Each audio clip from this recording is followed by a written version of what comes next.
This is Jane Steinkühler with Belleville West Family and Consumer Science. Today we're going to be making the Freshman Potato Soup Lab.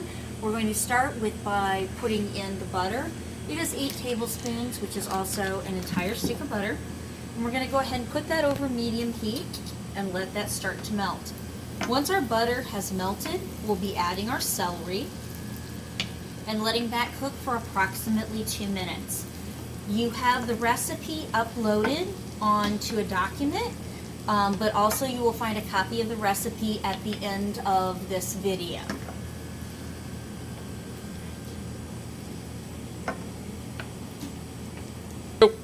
Alright, now we're going to add the celery and let that saute for approximately 2 minutes. I'll stir that in. Like I said, this is going to cook for about 2 minutes. Now, if you can hear the sound, this is what I'm looking for. It's a slight sizzle, very similar to like singing. If you have a nice sizzle, like the shh sound, then you know that your heat is at the right level. If it is doing the sound, then it's screaming in pain and you need to pull it off and let it cool for a minute. While he is cooking the celery, I'm going to go ahead and come over here and I'm going to measure out my flour. We need a half a cup of flour. And one of the things that we run into is when students measure flour, they either like to pack it or smush it, something like that. When we're making a roux, it is very important to have equal parts flour to fat, which is our butter. If we do not have the equal parts, then what happens is our roux will seize up and thicken and we'll end up with lumps. So we're going to start by stirring our flour, and then we are going to lightly spoon it in.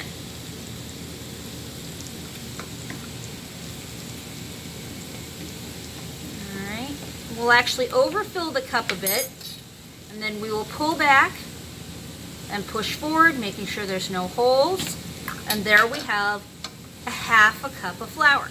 Now, to demonstrate why it's so important not to pack, I'm going to go ahead and tap this on the edge. And as you can see, the flour is actually settling. I can probably add at least 2 more tablespoons to that. And so now I would have almost 3/4 of a cup of flour. So think about how big of a difference it would be if we were actually measuring out a cup of flour and we packed it. So it's extremely important that you measure your flour correctly. Riley is now going to add our onions, which we chopped and then minced earlier. He'll stir those in. Now, with the onions, again, you're looking for that nice singing sound. You don't want it to cook too quickly. What we're looking for is we're looking for the onions to become translucent. As the onions went on to the stove, you saw that they were bright white. We will allow them to cook until they are clear. We do not want them to brown around the edges. This allows the onions to release their sweet flavor without taking on any of the harsh onion flavor. We're making potato soup, not onion soup. Alright, at this point, our onions have cooked. They're not quite translucent, but they're almost there. And we are going to actually make our roux at this point. Now, to make a roux, what you need is fat and flour. This is our thickening agent. We're going to gently put some of the flour in and give it a whisk. More, and give it a whisk. Now in class, one of the ways I know whether you've measured your flour correctly or not is when you get done with this process, you should have a nice paste, such as this that you're looking at. If you've measured your flour incorrectly, it will have drawn up and clumped, and you will have more of a, well, it looks more like Play-Doh at that point. Now, I'm going to let this cook for about a minute, minute and a half, till I've got it all whisked in. And yes, I'm actually cooking the flour and blending it with the butter.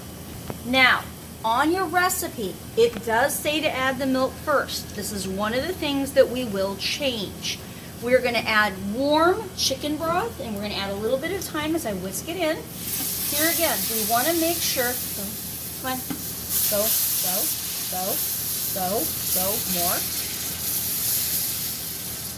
We want to make sure, see, I did clump up a little bit on that, but I can go ahead and whisk that through. And then we're going to add the milk. Milk.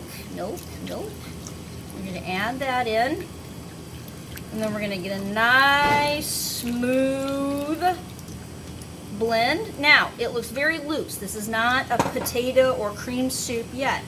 What we'll have to do with starch cookery is we actually have to bring this back to a simmer. We need bubbles around the outside edges, not a full rolling boil, but outside edges. We're going to need to see some bubbles come up, and what happens is that is actually a trigger for the gluten in the starch to begin to bind together, and that's what makes the nice, thick, creamy taste of the soup.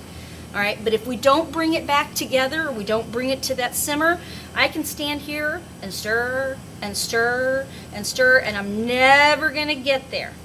In class, one of the mistakes students make is to not bring it back to that simmer, and then they think, well, if I add more flour, that will make it thicken up.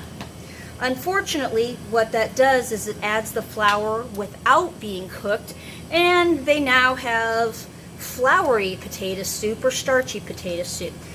Flour has to be added into the butter at the time of the blending together, or like I said, you're gonna get a very strange tasting soup. All right, now as you see, I've got bubbles breaking here on top, which means that my soup, I'm gonna run it through, and yes, it coats the back of my spoon, so I am ready. I am going to take it off the heat. Stop.